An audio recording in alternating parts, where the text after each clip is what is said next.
SD Delta Plus. Hey, what's up again, everybody? It's Robert184, 2Rs, 2Bs, gundam.tk, and Gundam Unicorn has definitely done well across all sorts of model lines. As you can see here, Super Deformed BB Senshi, no exception. And it's time. I've never taken a look as Char gets taken out by his replacement full frontal there to build up this MS, the transforming Delta Plus. Early 2013 release. 1200 Japanese yen from Bandai, of course, with some cool looking menacing red eyes there with both forms as he's going to be transforming. Gundam Unicorn has definitely been successful, but not more so than BB Senshi, all the way up at $379. And don't forget, you can get this kit and so much more from the good folks at HobbyLink Japan, and there's full links down below.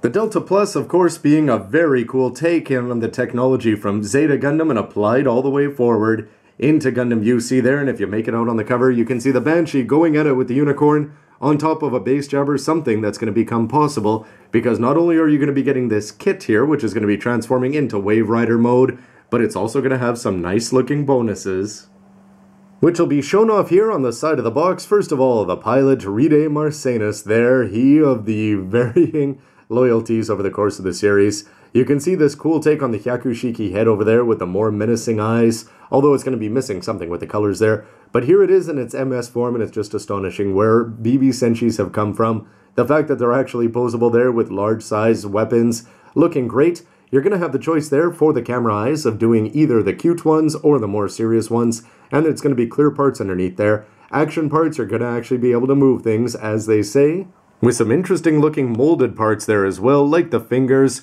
But more importantly, this is going to be a transforming BB Senshi, which is just awesome. We've seen this in the past with things like the V1 and the V2, but this one looks to do it actually right.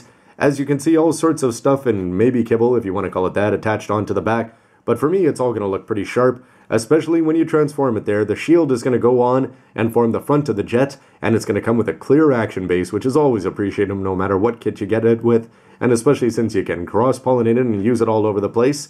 And there you get to see some looks at the Wave Rider form there. Look at this, BB Senshi having panels and flaps moving out all over the place. On top of the fact that you're going to be getting a base jabber here. This is the Unicorn version in its Unicorn colors. But you can see, even though you're going to be getting a clear base, which is going to look great for both the MS and the Wave Rider here, but you've also got the base jabber to recreate your famous or your favorite scenes from the UC OVA, and you're also going to be able to put the parts there, the extra manipulators and the beam saber and the transformation parts, and store them there and not have to reach for a ziplock all the time. But check that enthusiasm somewhat, as when you see it unpainted, the base jabber is going to look far from interesting down there. The clear base is still going to be a big plus, and it looks like he's going to have a lot of color apps on there. Between the white and the blue, it'll be a question of how much of that is seals. You've already seen that you're going to have the different eye choices there, and for the plus with the base jabber, you can take the base jabber and have it on the ground, or you can put it up on the clear base. So tons of different play possibilities here. Unicorn Gundam in his Unicorn mode, and if you want to, you can totally pile it on there, as it's got the brown base underneath there with the Delta Plus transformed on top, and then you can go and put the Unicorn Gundam on top of him in his Destroy mode. Remember that he can transform, which is even better than the high-grade Universal Century, arguably. Tons of play options, and stacking them on top of each other, it's the kind of thing that mid-air dogfights were just dreaming of. Inside the box we go for the SD Delta Plus, and you can see some big parts there for the base jabber, big seals as you'd expect, some polycaps there, a couple of plates. You're also going to be getting some clear red parts there, a couple different colors including the stands, clear parts there for the base as well, all that, and a sharp looking manual.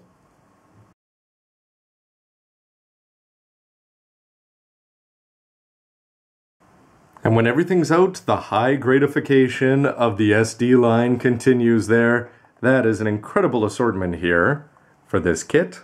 Here's the A plate to kick things off, and it is going to be the exact same color as the B plate, so you're not going to have any real grade type differentiation and coloring. Nonetheless, it's still going to have lots of great details in there. From the head Vulcans to just the fact that down on the legs you're going to have all these little side panels.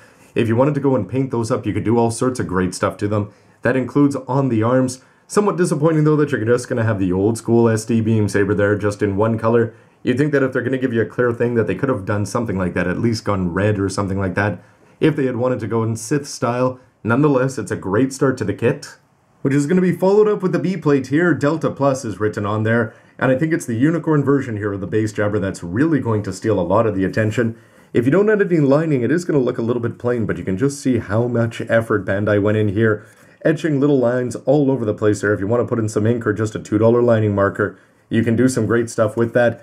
It is going to be protected here in the package, and if you take a look underneath, you're also going to be able to store all sorts of different things, the various attachment parts, because this thing has a lot of playability. But I think it's even more interesting to take a look at the back of the wing sections here, because you are going to have, for an SD kit, to have these things that are going to be able to attach in there and then swing in and out as needed. Definitely a huge step up and something I can't wait to put together. Especially with the nice blue-purple here that you're going to be getting on the C-plate. This is going to give you all the key parts there from the bottom of the feet to the more important color differentiation on the chest. And you can even see here that they're going to have such small little parts here, the kinds of things that you could not imagine on an SD even a few years ago. And that's going to apply to the D-plate as well, because you're going to have a very large oversized beam rifle there. If you remember something like the old school crossbone Gundam, it probably would have been about a quarter of the length of this. But you also have the manipulators here. You're going to have the weapon holders there and an open dynamic one for the left hand. You're going to have all the attachment parts that can be used for the transformation and for things like getting the unicorn to actually ride on top of it. And then you are going to have this nice long base here done up in gray, custom for the Delta Plus. Because even though this SV1 Bandai 2010 is not just made for the Delta Plus, it's still great, and it's the kind of thing that the more kits they include it with, the more people who just want to buy a single model off the shelf can get it up aerial and really enjoy the dynamic stuff that's going to come with it. So you can see that you're going to have this, and that it's a little bit of a crescent moon down there cut out, so you're going to have to put this in the right way. And then you're going to be able to put it up. This is going to stick out at a 45-degree angle though, and you're not going to have any movement, so there are pluses to getting a proper action base too. But continuing the trend of well done stuff here, C2 SD Delta Plus is written on there 2013. And the great part about this is that the Delta Plus's eyes are very noticeably red. And what they're going to do is, as you can see here from the seals, which I'll show off just a little bit earlier than usual, you can see that you're going to have two sets of white eyes here. And what you actually do is you've got a big chunk of plastic, and you're going to take these eyes and put them on the front and back, and then plug that into here. So actually the white is going to be showing through the red, which means you can either have your cartoony style or your serious style. And that's also going to be set up with some green camera lenses and some other white trim, which is going to provide the third color behind the purple and the gray. Overall, very well designed, and the fact that you can swap out the eyes and not have to choose is a big plus. And some small PC7s there, and PC303 are going to wrap it up, again giving you the mobility that you'd expect or have come to expect for the elbows and the ankles, etc.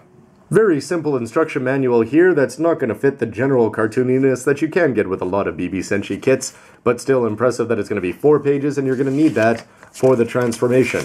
As when you go inside there, you get to see the plates all laid out with that massive base jabber there. To go along with the clear parts plate, always a plus to see that. Very few X's on there, just looks like one of the poly caps. And you're going to spend a lot of time putting together the head and the chest there. You've got the seal options laid out there, so make sure you look at that carefully when you're putting on your serious eyes and your cuter eyes down there. But with the upper body, it looks like you're already going to have it constructed before it's time to build up the weapons and accessories there.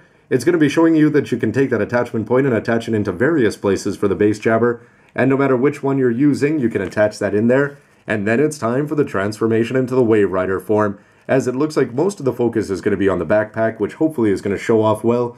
Take off the legs, put on new hips, bend the toes down there, and again you're going to have multiple options for attaching and displaying in midair. With on the back, they're going to be showing you the different storage options there for the various parts, and it looks cute that you can just take the head and detach it and put it on there. And then they're going to tell you how to take the MS, or take an MS and actually attach it onto the base jabber there.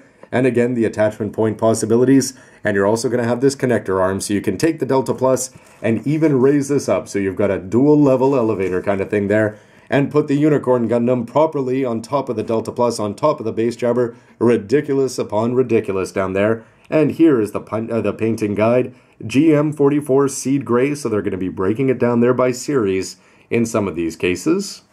With more color splash pages here showing it off in its various forms, including the Unicorn Gundam on top of it looking sharp there. They're telling you that the Unicorn Gundam, of course, you can go out and buy it separately. You see CG photography over there, some information about Laplace's box over there, and the Londo Bell unit. Oh, Rede, how you mistreated them, or were mistreated, depending on your perspective. And it's time for some Comic World silliness as we get to see Banshee and Zaku's and Gyaradogas. and all sorts of funny stuff happening, most of it involving the humor of a bass jabber. And it's a lot of fun for the unbox of this kit because the merge and the line between high grade and SD is just getting more and more blurred. 1200 for an SD was unfathomable not that long ago, never mind one that's going to be transforming and coming with big extra chunks of plastic like the bass jabber and a whole bunch of different ways that you can get them up in the air. Anyway, can't wait to see this, and it's the kind of thing where you may want to buy even a couple more. And how cool would an SD Jesta be to go along with this set? Anyway, everybody, stick around to see the parts and the MS and the transformation and everything. This should be a lot of fun. Thanks for watching. See ya. It looks like you can go ahead and layer us, sort of like a Daniel Craig movie.